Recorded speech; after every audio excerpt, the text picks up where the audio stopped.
determined what actually caused that fire spread so quickly, then we're able to determine our investigation. I think some people may look at this and see that there's like a fire department right there, and this is here for it to get so big so quickly. What And again, the fuel load, we don't know the construction. The building is built around 1972. Obviously, ordinances are different, so that has a contributing factor of what could have happened, right? Of course, what's the fire? So what's the fire load? What's the construction?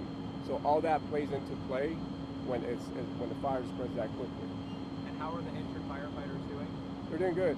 I just saw one of the captains. I checked in on him. Heat-related illness. It's great spirits, good. Just precautionary measure. Our firefighter with shoulder injury. Our chiefs have been checking on him. He's doing fine. You said shoulder? Yes, sir. And I guess you had no residents who were injured. You cleared all the apartments. No injuries on residents. No injuries on residents that were impacted. Chief, if you could go ahead and give it a summary again so we can take you live.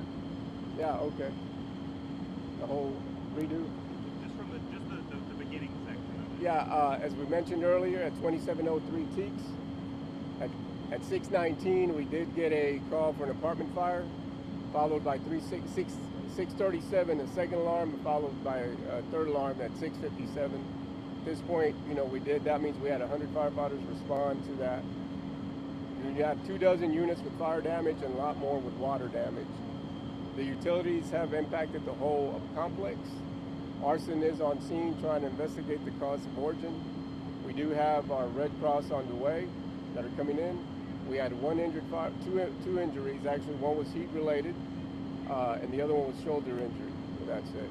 But thanks to our rehab people, everybody here, our firefighters well hydrated, taken care of to ensure that their safety was taken care of. I did have one more question. Do you have an estimate on how many residents have been displaced? Well, at this point, we're trying to get that number, but pretty much the whole complex right now is not. We have a lot of work to do. Utilities have all impacted that. So at the current time, this whole complex has been shut down. How many units is the complex? That's what we're trying to get. We're waiting for the apartment manager to get here and give us that information so we could get determined. But from just what our firefighters saw and our chief saw, several units have been damaged, and of course now the whole complex, because we don't know what could have happened, but everything's out of commission right now. Possibly hundreds. Yes, sir. I mean, that sounds about right. Yeah. So 100 units? Yeah, or more. Yeah, Okay. we're trying to determine that once. Residents? I don't know if 100 units were impacted, but hundreds of residents have been Yeah. impacted. Okay. Red Cross is saying 100 Yeah. units. Yeah. That's possible. Yeah, that's possible. And so now the cause is still under investigation? Yes, we got Arson Bureau here doing the cause and origin investigation. Is there any early indication that something suspicious happened? We got to look at that. That's up to the arson. We got some amazing arson investigators that have been doing a great job, and they'll be able to determine that. Thank you. Can you do Spanish? Yeah. Yeah. Okay. I'm We got good. Spanish here. Any other Spanish media? Telemundo. Telemundo.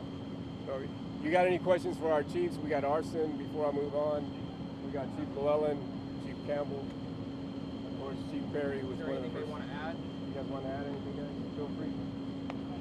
As always, our If guys. it's too early. Yeah. Maybe towards the end, if you're still here, we might have something.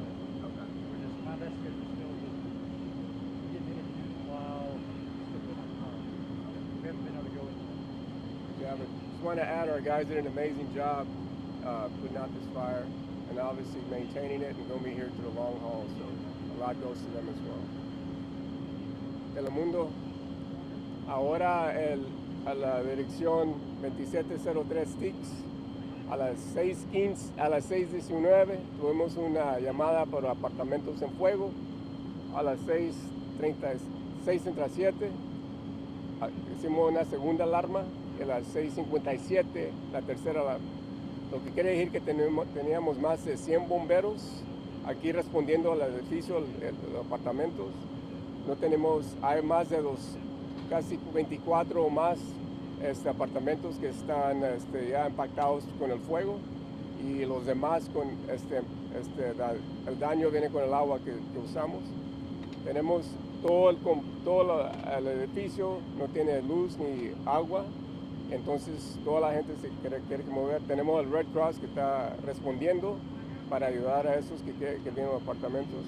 Teníamos 2 bomberos heridos, uno nomás por el calor, y el otro el brazo, pero todo está bien. Así que tenemos el equipo de Arson que está investigando lo que pasó. Y ahorita vamos a estar entre la noche para allá cuando todo termine.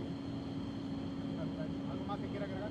No, le quiero dar las gracias a los bomberos, todo el trabajo que hicieron duro, como lo hacen todo el tiempo.